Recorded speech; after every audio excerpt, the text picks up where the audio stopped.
Salut.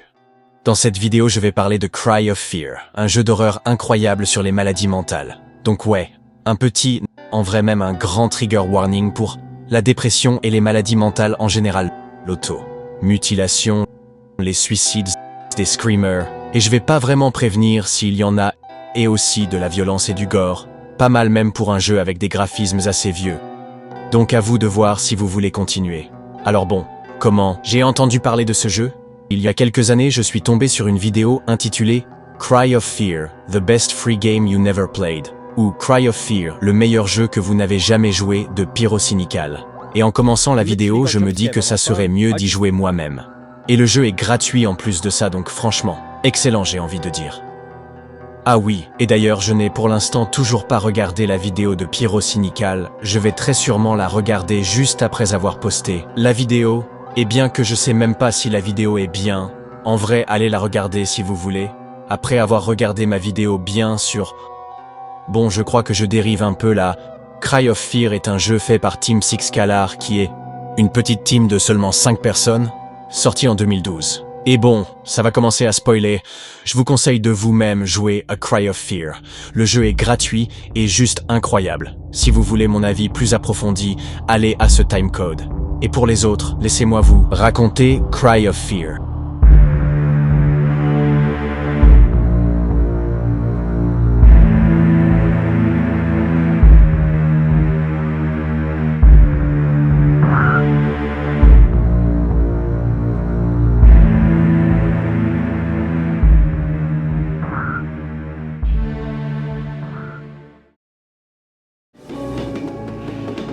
On commence avec une petite cinématique sur notre protagoniste, Simon. Ah oui, et le jeu se passe à Stockholm en Suède. Simon, pendant son trajet en train, parle un peu de sa solitude, et pendant qu'il rentrait chez lui,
on se réveille dans une sorte de maison entièrement plongée dans le noir.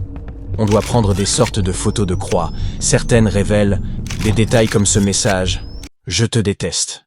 Ce corps, des moyens de continuer dans la maison, des créatures et aussi une réflexion de Simon. En continuant à explorer, on peut tomber sur un long couloir bien obscur et je vous conseille de baisser le son.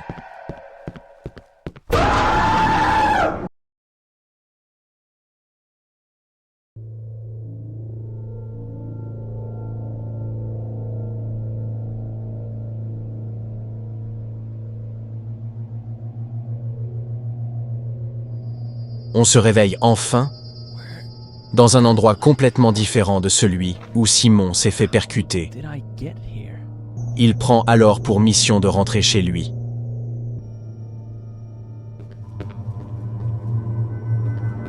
On explore un peu. On est dans une sorte de ruelle sombre et on a un couteau. Bon, ça veut dire qu'on va devoir l'utiliser alors. Pas un bon signe ça. Il y a cette porte fermée par un cadenas à code. On peut utiliser notre téléphone pour éclairer les endroits sombres, et la mère de Simon lui a envoyé un message. « Où es-tu ? Rentre à la maison dès que possible, il commence à faire tard. » En continuant un peu, on arrive alors sur une place. on peut trouver un ordinateur et des notes par terre avec écrit dessus l'utilisateur et le mot de passe du PC qui sont confused user ou utilisateur confus et Apple 45. Et d'ailleurs, faites gaffe, le jeu étant un peu buggé, vous pouvez softlock avec le menu ou les notes, ce qui fait que vous devez redémarrer le jeu. En les entrant dans le PC, on obtient un code pour le cadenas. Et en ouvrant la porte, on peut arriver dans une sorte de couloir d'entretien qui ramène à une autre ruelle avec une porte fermée et une autre entrouverte qui se ferme dès on s'en rapproche et on reçoit alors un message d'un numéro inconnu. Regarde à droite, la porte qui était fermée est maintenant ouverte et elle donne sur un autre couloir d'entretien et un magnétophone qui nous permet de sauvegarder et blackout, du sang par terre et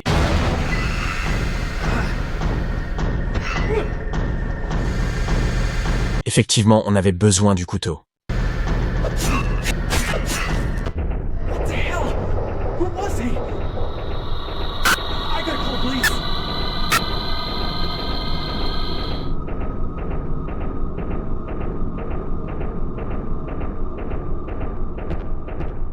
Damn it.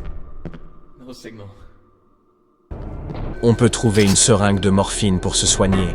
Et en continuant dans des égouts et d'autres couloirs d'entretien, on peut tomber sur d'autres monstres. Et en se soignant avec la seringue, on peut voir que Simon s'est déjà fait du mal par le passé en se coupant les veines. Mais bon, continuons. Et en arrivant dehors devant des échafaudages, on reçoit un autre message. À l'aide, s'il te plaît, aide-moi. Ils arrivent. Je suis à l'intérieur des appartements. Fais vite. Et en faisant un peu de parcours, on peut entrer dans les appartements. On reçoit alors un autre message, 4e étage. Il y a une note par terre à laquelle je vais y revenir plus tard. En entrant dans un appartement, on tombe sur une sorte d'enfant zombie et même une sorte de bébé qui explose sa tête sur nous pour nous blesser avec un pic en bois. En explorant un peu, on peut tomber sur ça.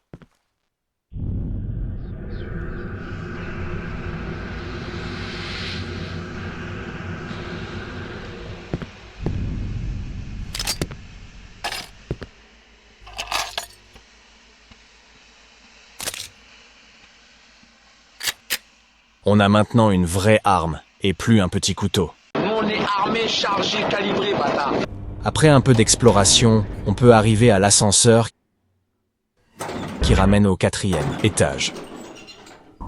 Dans celui-ci, on peut trouver un corps dans une baignoire avec une clé.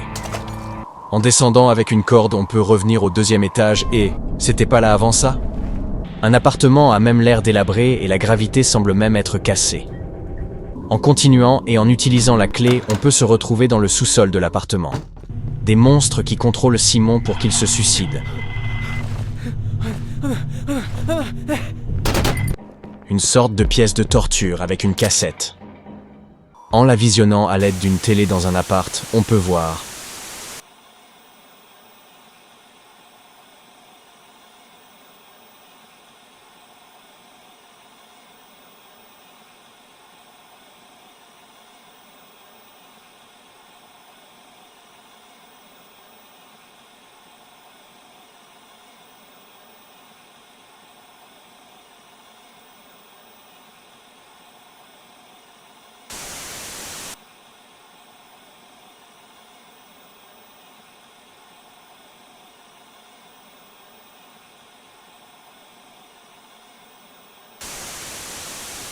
Ok, bon. Au moins, on a un code. Et en l'utilisant sur l'ascenseur pour descendre, on peut arriver à une sorte d'appartement alternatif qui est beaucoup plus macabre. C'est comme si le monde se déformait autour de Simon. En continuant, on peut tomber sur cette pièce avec...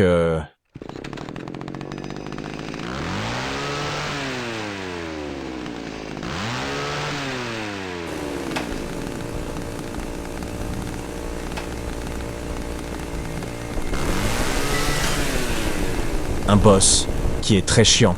Oui, dans Cry of Fear, les boss sont pas très ouf. À part quelques-uns à la fin que je vais pas spoiler qui sont un peu meilleurs, mais bon. Après avoir vidé quelques chargeurs dans le crâne à l'autre, puis dans son œil dorsal, il tombe et accidentellement se coupe la tête avec sa propre tronçonneuse. Et puis, Simon tombe KO. On a un flashback bizarre.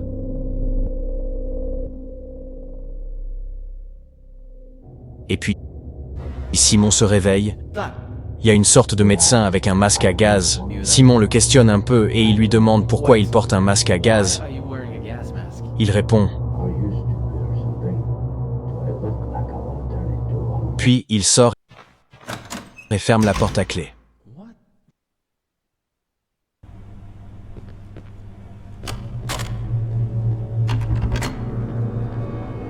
Bon, on se trouve dans d'autres couloirs d'entretien. Oui, encore. Et on doit trouver un autre chemin pour sortir. On sort alors sur une ruelle où on peut récupérer une matraque. Et aussi où on peut trouver un article où on peut appeler un numéro de téléphone.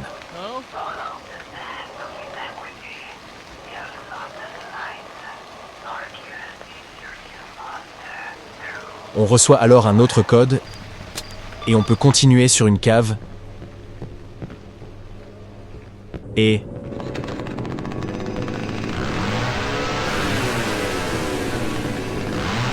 on continue alors sur des égouts avec encore d'autres créatures.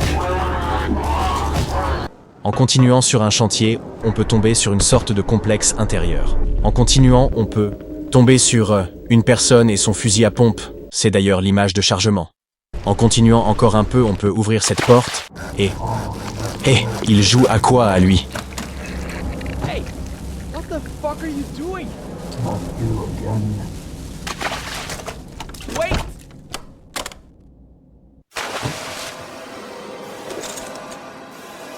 Oh shit! Is that the key he was talking about? Et un autre boss fight. Dans celui-ci, on doit activer des charges électriques, puis monter en hauteur pour électrocuter le boss sans s'électrocuter soi-même. Après l'avoir battu, on peut trouver une scie qui nous permet d'ouvrir le ventre du boss pour récupérer la clé qui nous permet d'accéder à un couloir. Oula.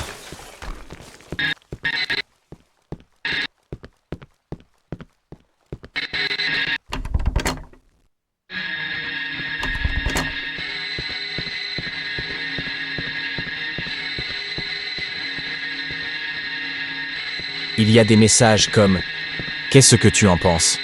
Tu aimes ça? Tu n'en sais rien. Je n'ai jamais voulu de ça. Et je veux que tu meurs. Juste que tu meurs. » Et en continuant,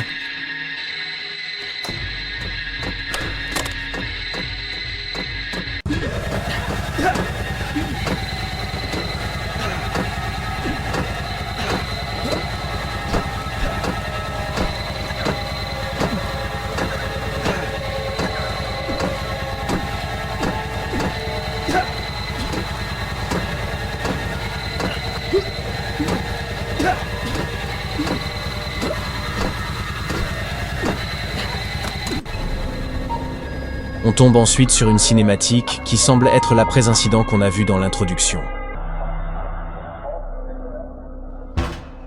Damn it! Simon pense qu'il hallucine et remet la faute sur le docteur, ce qui est compréhensible en vrai. On va d'ailleurs appeler toutes ces petites séquences où Simon semble halluciner, comme dans les appartements ou là maintenant des cauchemars. Après ça, on peut sortir sur la ville et on reçoit un message de la mère de Simon. « Ça va? Tu devrais rentrer, je m'inquiète. »« Vous inquiétez pas, madame, on va ramener votre fils en toute sécurité. » On peut tomber alors sur une carte, et avec l'aide de celle-ci, Simon se met en quête de rejoindre le métro de Hanson Square depuis Saxon Avenue. Pour pouvoir enfin rentrer chez lui, on peut alors tomber sur cette créature et mauvaise idée de se rapprocher d'elle. En contournant et en continuant, on peut tomber sur une petite allée et... Oh putain de sa race. En continuant, on peut... Je peux même plus finir ma phrase. Je disais, en continuant un peu, on peut tomber sur un puzzle où il faut positionner des animaux en fonction de ce que ces indications la disent. Et une fois complété, on a accès à une clé et un fusil de chasse. En ouvrant la porte avec la clé, on peut tomber sur... Une sorte de zombie dans un lit d'hôpital volant qui crache des bouts de chair. Je crois pas trop que la physique va bien. Bon, on le tue d'un coup sec de notre tout nouveau fusil de chasse. En continuant, on peut arriver à un autre morceau de la ville, où Simon reçoit alors un appel. Hello? Hello? I can't hear you. Who is this?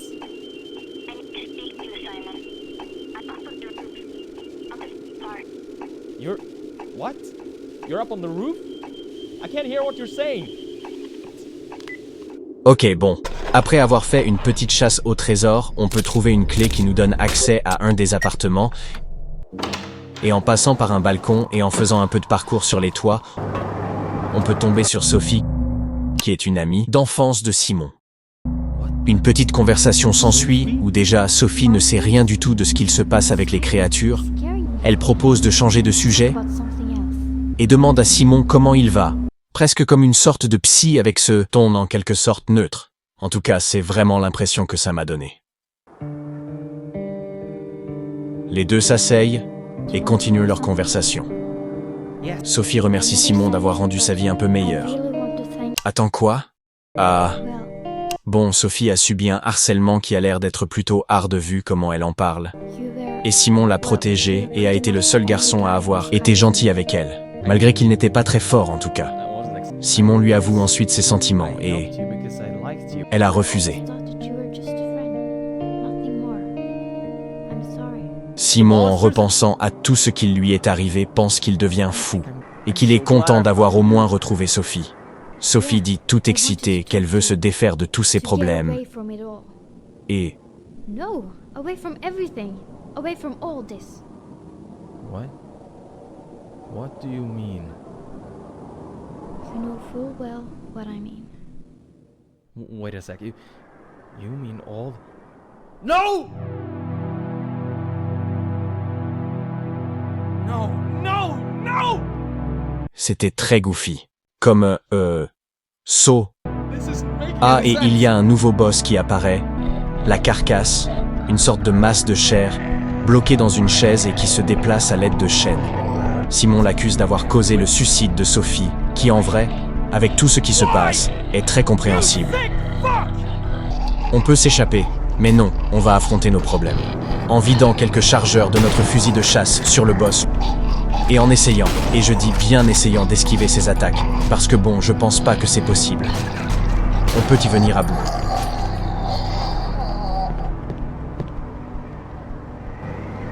En descendant, et en interagissant avec le corps de Sophie. Sophie, Simon, let me go. I love you, Sophie. I have to leave. Please, I fucking love just you. let me go, Simon. Attends quoi? L'autre cinématique était vraiment en mode « Ah, je vais me suicider !» Oh non, c'est ballot. Et là, c'était juste giga réaliste. Il y a vraiment un contraste avec ce monde qui est presque grossier et les flashbacks de Simon. C'est comme si tout ce qui se passait dans ce jeu c'était un fou qui essayait de se rappeler de sa vie. Enfin, c'est l'impression que ça me donne. Toute l'aventure à travers la ville avec les créatures, ça serait sa perception de la vie de tous les jours. Et Sophie qui meurt, ça serait juste une représentation du moment où Sophie a rejeté les sentiments de Simon. À ce moment-là, à ses yeux, Sophie est morte. Elle ne fait plus partie de son monde. Enfin, c'est vraiment l'impression que ça me donne. On récupère une carte magnétique sur le corps de Sophie qu'on peut utiliser sur l'une des portes à la ruelle d'avant. On peut alors tomber sur un autre morceau de la ville où il y a ces créatures qui nous tirent dessus et quand ils meurent, ils se suicident. Et il y a beaucoup de créatures qui font ça d'ailleurs. Comme la créature qui ressemble à une fille là. L'enfant pique qui pour nous attaquer doit se tuer et même juste le tout premier boss. En continuant, on peut tomber sur une gare qui est fermée.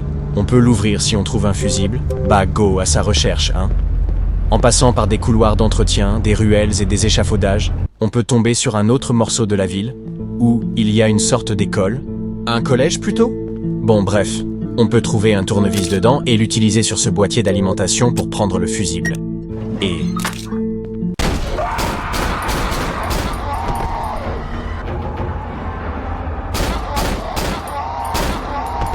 Ouais, bon, pendant ce passage, j'avais un point de vie. Je sais pas si c'est fait exprès, mais la répartition des seringues est pas très bien faite. Mais revenons-y. En sortant du collège et en revenant à la station de métro avec le fusible, on peut ouvrir la porte. En allant dans les différentes salles de contrôle, on peut activer ce train pour dégager ce passage. Et notre téléphone qui nous sert aussi de source de lumière n'a plus de batterie. Bon. En passant par le passage qu'on a dégagé et en passant par cette porte, on peut arriver dans des couloirs utilitaires, plongés dans le noir, avec quelques phares pour s'illuminer, et en se faisant agresser par des monstres qui ont le même nom qu'un antidépresseur, et en faisant du parcours pour esquiver les trains qui essayent de nous écraser. On peut arriver à la station de Hanson Square, où on tombe sur le docteur qui semble avoir tué quelqu'un. On prend pour mission de le suivre. Et il a fermé la porte. On doit récupérer 2 fusibles pour l'ouvrir. Et au passage, on récupère une batterie de téléphone. En passant par une autre ruelle, on peut récupérer une M16 qui est utile pour démarrer les grands de 3 mètres de haut. Go récupérer le fusible à Saxon Avenue et... C'est mort, j'ai pas assez de vie. Go faire l'autre fusible. En passant par la fenêtre du bus où on a trouvé la M16, en traversant un complexe d'appartements et des égouts, on peut revenir aux appartements du chapitre 1, et cette porte qui était condamnée avec des chaînes au chapitre 1 est maintenant ouverte. Rien que la pièce, elle inspire pas confiance. Et en passant par cette trappe, on tombe alors sur un couloir.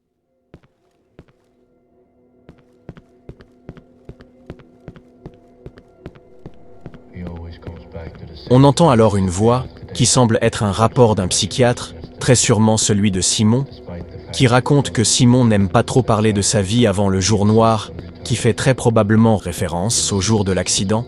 Il dit aussi que Simon dit avoir eu des hallucinations et qu'il augmente sa prescription, même s'il pense qu'il ment. On arrive alors dans une salle avec cette tête qui est la même du screamer au tout début du jeu. On tombe ensuite dans un couloir sombre où on doit courir et... On revient à la pièce condamnée, c'était juste un autre cauchemar. Il y a maintenant un fusible sur le sol. Bon, on part rechercher l'autre fusible. Et en ouvrant la porte, on peut arriver à une voie de métro qui en ramène à une autre. Dans celle-ci, un train avec à l'intérieur une valise avec écrit en sang « Je veux retrouver mes pieds » à l'intérieur. On peut aussi y trouver une massue qui nous permet de casser ce mur pour accéder à ces portes.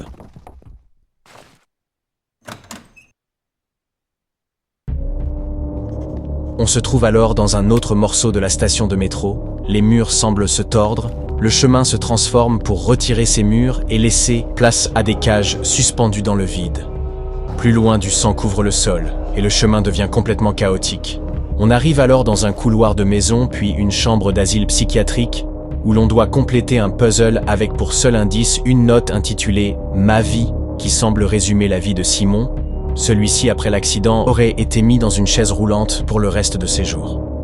On se retrouve alors dans un labyrinthe, où des créatures suspendues au mur sillonnent les chemins. Beaucoup de joueurs trouvent que le labyrinthe est grave dur et tout, mais bon, je l'ai réussi du premier coup.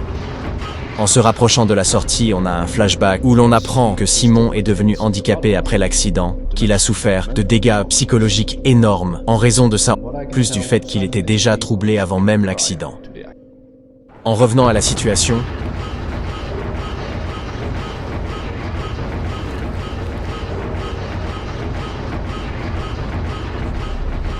Simon s'en sort de justesse. Il réouvre la porte et confirme que c'était bel et bien une hallucination. Encore une fois, un autre cauchemar.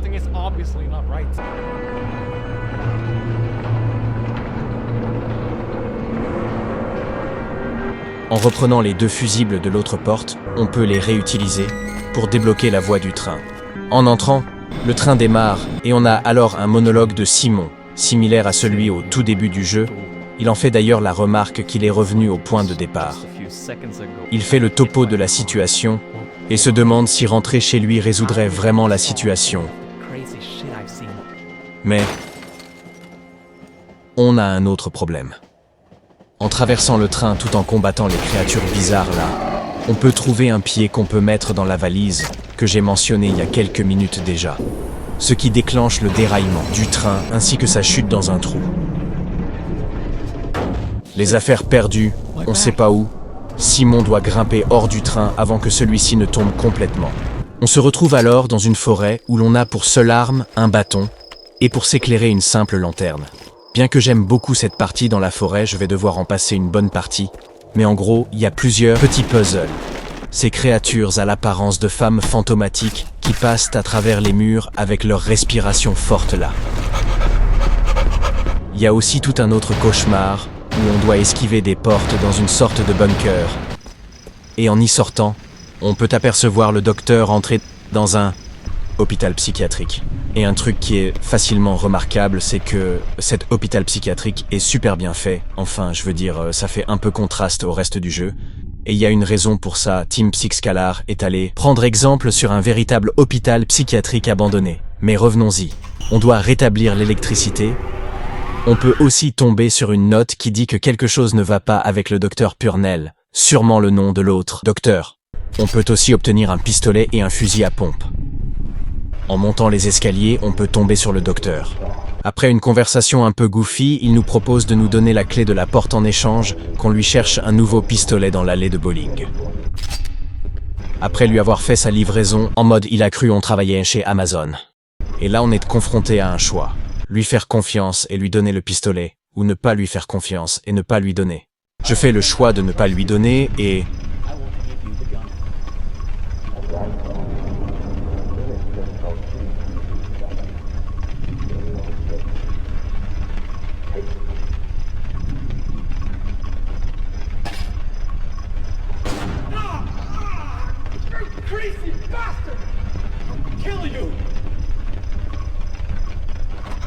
Il m'a tiré dessus et m'a donné la clé. Bon, on doit alors trouver un numéro de téléphone en réunissant 2 morceaux d'une tablette d'argile tout en esquivant eux là. En appelant le numéro de téléphone, une personne en fauteuil roulant avec un hoodie orange nous montre une pancarte avec un code qui nous donne accès au grenier où se trouve le docteur. On va alors à sa poursuite et... Ok, c'est pas la bonne stratégie. On peut l'avoir en se cachant derrière les boîtes et en attendant qu'il sorte un peu pour lui tirer dessus. En lui tirant dessus une bonne fois pour toutes, on a un flashback où un docteur, sûrement le docteur Purnell, dit à Simon que les antidépresseurs ne vont pas aider à eux seuls et lui propose d'écrire un livre où il exprimera ses pensées et ses sentiments. Simon accepte et retour à la situation. Simon achève le docteur.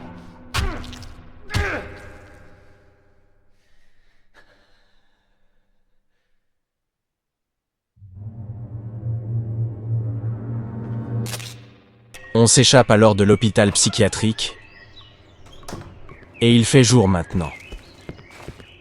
En passant par la forêt et d'autres égouts, on se retrouve à Kirkville, là où se trouve la maison de sa mère. On fait un dernier effort pour rentrer chez nous, en espérant retrouver la mère de Simon. Sauf qu'en explorant un peu, elle n'est pas là. Mais posée sur une chaise, on peut trouver un livre. Et quand Simon le prend,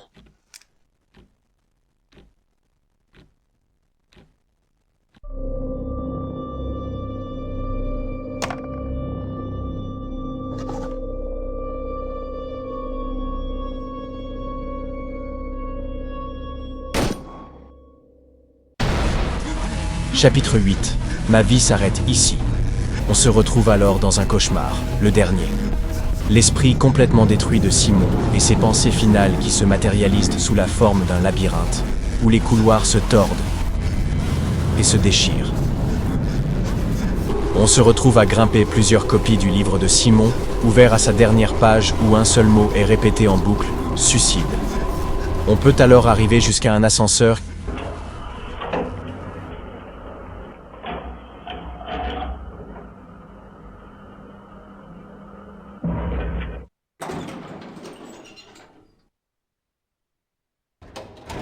qui nous ramène à Simon, le vrai, cette fois-ci. En esquivant les objets qu'il lance sur nous et en tuant les monstres qu'il ramène, on peut faire descendre les barreaux qui nous séparent de Simon.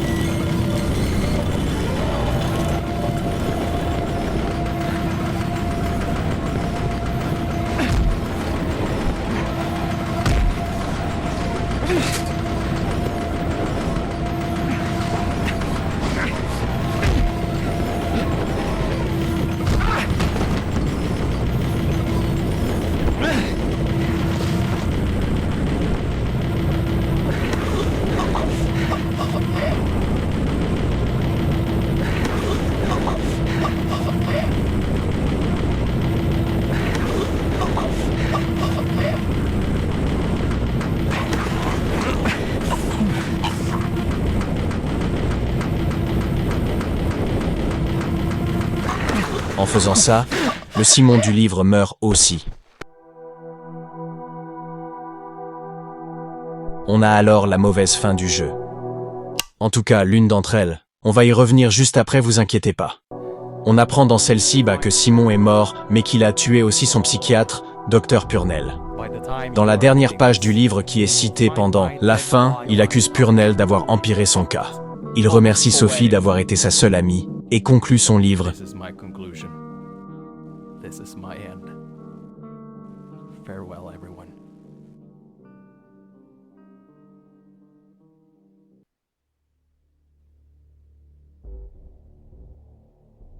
Pendant les crédits de fin, j'étais en train de repenser à tous mes choix de vie. Et c'est juste l'une des 3 mauvaises fins.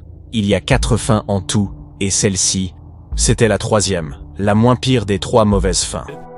My miserable life. Dans la première, Simon tue Sophie et le docteur Purnell, avec un message final beaucoup plus violent. Will haunt you forever. Have fun scraping my brains off the wall. Fuck you. Dans la deuxième, il tue Sophie et l'accuse d'avoir été une fausse amie. Pour éviter la mort, enfin plutôt le fait que Simon les déteste au point de les tuer. Il faut tuer la carcasse pour Sophie et donner le pistolet au docteur. La carcasse représente les rancunes de Simon par rapport à Sophie. Et ça se voit en fait que la carcasse c'est juste une représentation de Simon. Un morceau de chair piégé dans une chaise, c'est comme ça qu'il se décrit dans la fin. Et donner le pistolet au docteur représente Simon qui fait confiance au docteur Purnell. Et en fait, j'ai un peu menti au début quand j'ai dit que j'ai arrêté la vidéo de Pyrocynical au début. En fait, j'ai skippé à la fin pour retenir comment avoir la bonne fin. Sauf que je me suis mélangé les idées bizarrement de façon à faire la mauvaise fin. Et j'ai un peu le seum parce que j'aurais sûrement fait la bonne fin si j'avais suivi mon instinct. Bon, heureusement, j'ai une save juste avant le choix du docteur. Cette fois-ci, je lui fais confiance. There's no ammo in it, though. Now, give me the key. Et déjà, il me remercie.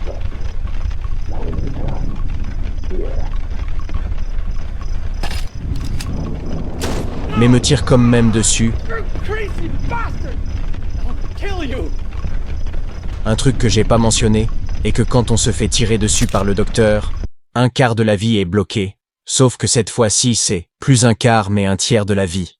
Pour signifier la douleur court terme de faire confiance à Dr Purnell, mais qui a un impact positif sur le long terme. On refait tout le parcours jusqu'au livre.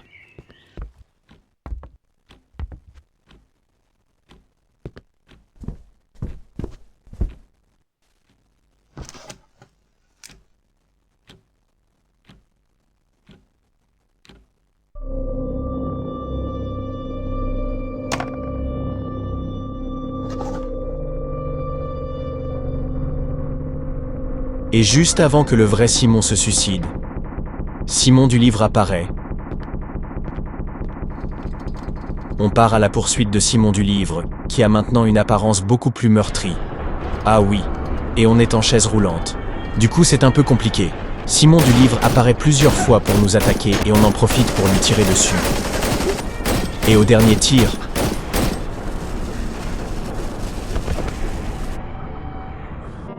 Simon revient à la réalité. C'est pas Simon du livre qui l'a tué, mais en réalité 2 policiers qui ont rien demandé.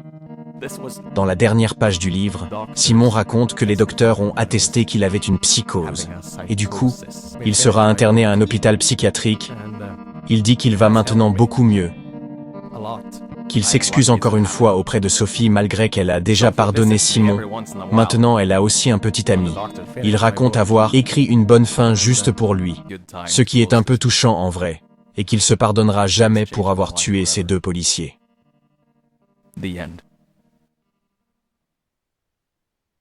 Bon, je vais résumer l'histoire de Cry of Fear, enfin je veux dire, plutôt dire la vérité derrière l'histoire de Cry of Fear pour les quelques-uns qui n'ont toujours pas compris.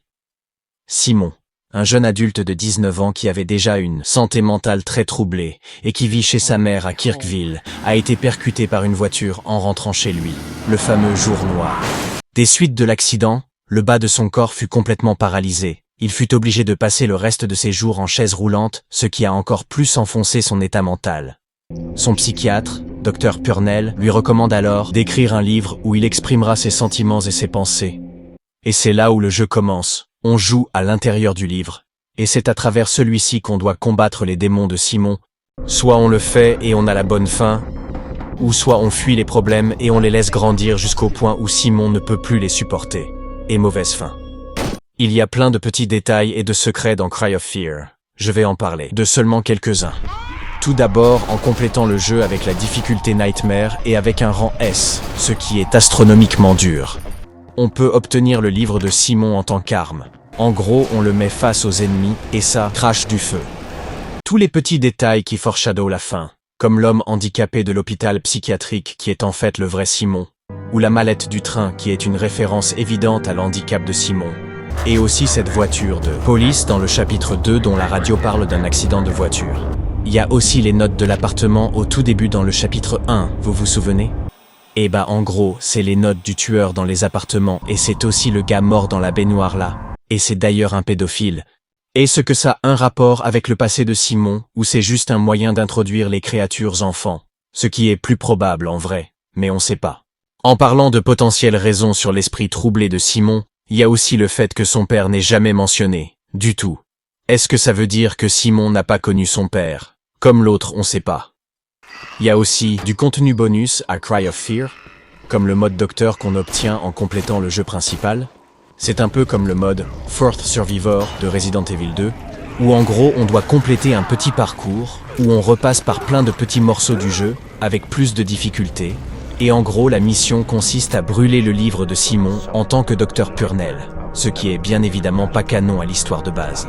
Il y a aussi le mode coop qui est une campagne où l'on incarne des policiers s'étant fait transporter dans le livre de Simon et où on doit éviter les événements qui ont causé le jour noir pour alors éviter les événements de Cry of Fear. C'est une campagne d'un peu plus de 3 heures où on repasse par tout le jeu et je l'ai jamais essayé. Elle aussi n'est évidemment pas canon à l'histoire. Il y a aussi les maps custom de la communauté qui sont bomba. Pas aussi bien que le jeu original, hein. Mais parlons de Team Scalar, les papas de Cry of Fear. Déjà, Cry of Fear a été fait avec le code de Half-Life. Pas Half-Life 2, hein, mais Half-Life 1, et c'est même pas leur premier jeu. Avant ça, il y a eu Afraid of Monster Director's Cut, qui est un remaster de Afraid of Monster qui a été créé par Runberg, la tête de Team Scalar, avant la création de celle-ci. De ce que j'ai compris, l'histoire est encore plus sombre que Cry of Fear mais moins bien écrite, mais je vais quand même y jouer, enfin déjà que j'arrive à l'installer. Il était censé avoir eu un remake de Cry of Fear qui avait l'air pas mal, mais par manque de financement, il a été annulé. Team Scalar s'est petit à petit séparé après la création de Cry of Fear, pour continuer sur leur projet perso. Et Runberg dit être en train de faire un nouveau jeu d'horreur. On n'a pas trop d'infos dessus. Et pour Team Scalar, c'est tout.